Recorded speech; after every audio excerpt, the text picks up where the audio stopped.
Hey, what's going on, everyone? CutleryLover is coming to you with another video. You'll probably hear a lot of background noise.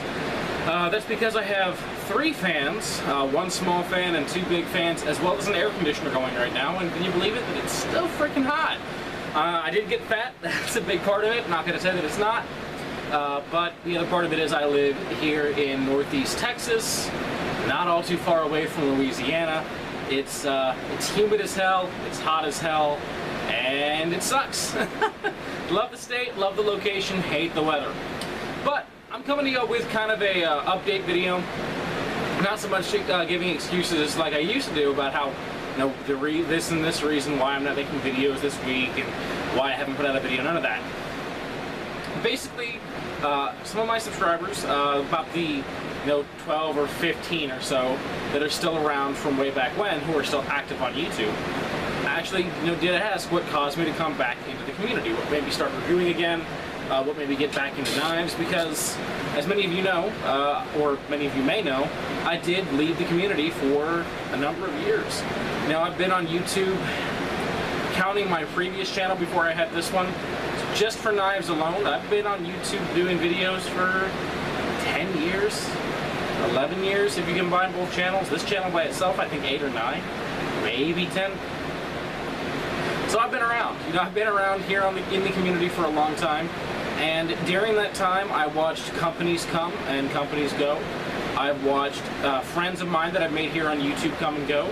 Some friends grow huge, Gavko being one of those. And I've seen the community change so much, and I've never really had a problem with the community. I did, however, have a lot of issues with various companies producing knives and other products that we review here in the community, and the lack of creative design is the biggest thing that caused me to leave. For a while it was college. I was super busy, super distracted, trying to focus on classes, and then, of course, as everyone does in college, I started dating a lot, too much, really. Dated a lot in college. That took my attention away from YouTube. I got into other hobbies while in college. I got back into competitive card gaming, which I'm still into today, by the way. I am a geek. At my heart, I'm a geek. Growing up, I played Yu-Gi-Oh!, I played Pokemon, I played Duel Masters. I played everything. And, as an adult now, I get together, at least once or twice a month with my friends, and we play games of Magic, because it's fun and it challenges our mind. So that's a hobby that I got into in college, and that took some focus away from the community. But the biggest issue was the lack of interesting designs, in my opinion, from the knife companies. Because I view it, maybe it's because I was, reviewing at this point in time. I was a kid, a teenager, so I kind of looked at things like everything was bright and shiny, very positive for the most part. I looked at all the knife designs that were coming out, and I thought, this is awesome. I love where the community is. I remember when the Tenacious came out. The bird lines, not the very first bird. The very first bird is actually one that many of you probably haven't seen, because it was around before I even made videos. But the bird Cara, the bird Metal Arc, the original Crow, which I still have from way back when, the bird Raven's first run, those kind of knives, the CRKT Drifter, the Kershaw Skyline. I was around making videos when pretty much all those knives really came to the forefront. Before Sanrenmu started were released big over here. Before Sanrenmu, before Enlin, before Gonzo, before any of the Chinese knives we see today, like Wii knives. They may have been around, but they certainly weren't a big thing here in America at the time. And so, to a young teenage me, everything was awesome. There were so many great knife designs, so much variety, different custom designers making stuff and designing stuff for Kershaw, for Columbia River Knife and Tool, for Gerber. I was a Gerber guy. Go watch my old videos, you'll see that, if you can stand my high-pitched voice. I was loving all the designs. And toward the end, things really began to slow down. Kershaw was just like repeating the same idea over and over and over again. Everything was a $25 HCR 13MOV blade, Zytel handle, spring assist, the same stuff we've seen over and over and over again. I don't mind Zytel handles. I don't mind HCR 13MOV. I do dislike repeated designs. I dislike homogeny. Everything was silver and black and silver and black and silver and black, and I hated that. with a passion. I hated that. Kershaw has been seeming to get out of that slump now that I've returned. Like, I noticed they've had a lot of very interesting designs. Obviously, it has nothing to do with a small fry like myself, but they seem to have kind of gotten their act together. But at the time, it was so disheartening because I reviewed so many awesome Kershaws. I've always viewed my job here on YouTube as a reviewer as reviewing budget knives for those on a budget, because that's what I am. I'm on a budget, still am on a budget, and I could never afford tons and tons of $100 plus knives. I've owned some, but I couldn't buy 3 or 4 Benchmade, you know, Griptilians just to show you the 4 different versions I had for the review. It's not who I was. So budget blades were my thing. CRKT, Gerber, Kershaw were the big ones. Buck every now and again, though I was disappointed with pretty much every Buck that I had handled in those years. Still not very happy with them recently. Wait for my Buck Bantam review. Got some stories about their customer support. But, you know, I loved those budget companies. And seeing them lose their individuality really sucked. It really sucked. And it drove me a little bit away from the community. And then the hate that began surrounding all the Chinese-made knives from San Remo and Enlin and Gonzo really started coming into their own. A lot of the nationalism issues, it's not patriotism, it was nationalism, it was the fact that they just hated China. That began to be an issue for me. I really didn't like being around it all, too much negativity for my personal taste. And I just kind of lost interest. But what brought me back was a very, very kind subscriber. Laura here on YouTube, you've heard me talk about it before. I believe Jeff has mentioned her before. CutleryLover. She has really been a great subscriber over the years, very kind person, very good friend. You know, always chat knives with her, what she carries, what she doesn't carry. She'll occasionally send me care packages, basically where it's like, here's some stuff I was about to get rid of, and I thought you might like it. And her most recent, you know, quote-unquote care packages showed me some pretty interesting new designs, some cool new knives, and made me think, I wonder if the companies have gotten their act together. And I began searching online, and I was amazed by what I saw. You know, tons of interesting and unique designs. Columbia River, much as I loved the company way back when, is still a little gimmicky today. They have some cool knives still, but kind of gimmicky, not super digging a lot of their new designs. But it was enough to get me back into the hobby. And here I am, you know, I've got plenty of reviews planned. I have about 5 or 6 already recorded, waiting to be uploaded. And I mean, I can't wait. I'm very happy to be back. But the reason why I left was I didn't like the designs that most companies were putting out.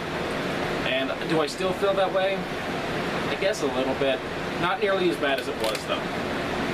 You know, we're not at a point where everything from Kershaw is a HCR 13 MOV bladed, black side-tail handled liner lock with their speed safe assist technology that only went right hand tip up or tip down. So they all were. That's what they all were. And I'm very happy that it's not that way anymore. What am I carrying today? I'm actually carrying a Firebird by Gonzo, which is the F739. Yep. Or, sorry, yeah, F579M. 440C blade, little bird metal or type knife. Very interesting. A lot of pros about it, some cons about it. You'll definitely see a review whenever I get a little more carry experience with it.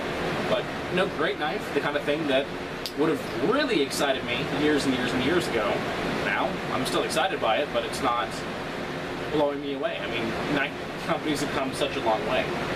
Whenever I was first reviewing, getting HCR 13 MOV and a $20 knife was actually phenomenal. And the reason why is because there was so much AUS6, 440A, 420J2. Yeah, 420J2 was a common blade steel way back when.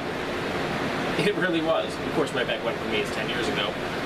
But back in the day, whenever I first got into reviewing knives, those were common blade steels for under 40 bucks, and even 50 bucks. So getting HCR 13 MOV was a huge step up. It really was a big improvement. And I don't know, these days you say HCR 13 MOV, people are kind of lukewarm on it, you know. For a while in the community it was a standard, everyone was fine with it, no one was excited by it, but no one was disappointed by it. But now you've got so many knives coming out of China that are using D2, or at least claiming to use D2. See my effing crowd review for that. But many of them actually are using real D2 for 30 bucks. You know, and D2 is a great blade steel. Not very rust resistant, but damn good in the edge holding department, and not super difficult to sharpen. So people are kind of moving away from AUS 8 and HCR13, though I still feel like they're perfectly adequate steels for everyday carry. But the game has changed so much. Whenever, you know, again, 10 years ago, if you got a knife with a carbon fiber handle, 60, 70, 80 bucks minimum, period. The end. No matter what, no matter where it was made, you were lucky if you got it for under, you know, 60, 70 bucks. 80 bucks, very common. 100 bucks, very common. A blade with 154 cm, that was a premium blade steel. Now, everyone loved 154 cm. It was pretty much only, in the eyes of the general public, it was only really beat by S30B. So, you know, 154 cm was a big deal back then. Today, yeah, it's fine. It's acceptable. It's no big deal. Everyone pretty much views the Benchmade Griptilian as being overpriced because it uses 154 cm and costs, you know, damn near $100. Times have changed. And it's taken me a little while to adapt. I'm trying to learn all the new steels and learn about S90V and S35VM and just all these new blade steels. And I'm taking a little while to catch up, but my interest and focus will always be on budget knives. By the way, if you're wondering what the hell is in this glass over here, this is Jameson Castmates, the Stout Edition. I'm not doing any more risky reviews on here. You guys don't have to worry. I know a lot of my subscribers were very angry whenever I started doing alcohol reviews. Some of you outright aggressive. Good stuff, though.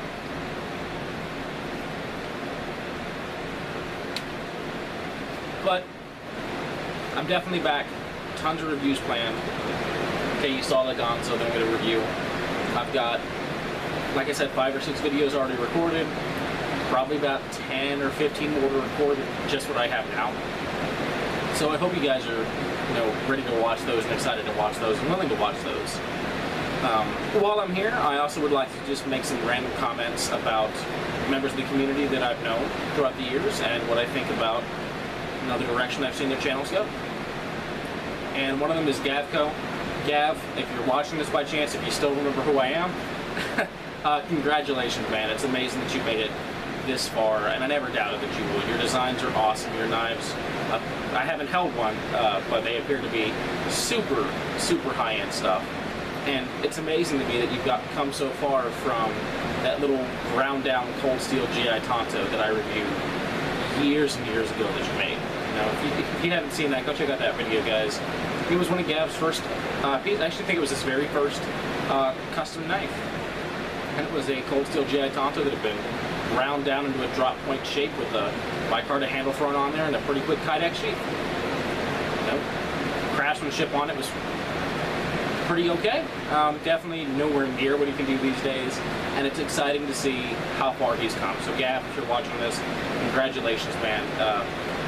You've definitely come a long way, and you are definitely no longer in need of my shoutouts.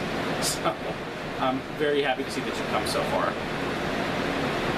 You know, a lot of knife guys that I watched are sadly gone now. They don't review anymore. John Wayne Colt 45 doesn't review anymore. I think he changed his channel name to Thieves Like Us. He doesn't do any videos anymore. That's sad. The Lacy Spoiled Kitty, no longer doing videos. Cajun Blaze, as far as I can tell, not doing videos. Looking for Me Marbles, not doing videos. And that does sadden me. I mean, I've watched these guys throughout my childhood, throughout my teenage years, my young adult life, and I get it. You know, life takes you in different directions. You go wherever it takes you. But if you guys are somehow watching this, I want to say thank you for all the awesome content over the years. Many of you inspired me to make my own videos. And of course, CutleryLover Jeff, you know, obviously still making videos. Great dude, great videos. Needs no attention from me. But I do want to say thank you. You were one of the people who helped my channel grow years and years ago when you gave me that shout out on this, the sharpening video. Glad to see you're still making content. Definitely still looking forward to more videos from you. I mean, just the community has changed so much, and I'm glad to see that there's still a few familiar faces around. So that was my not so quick channel update and ramblings from an overweight,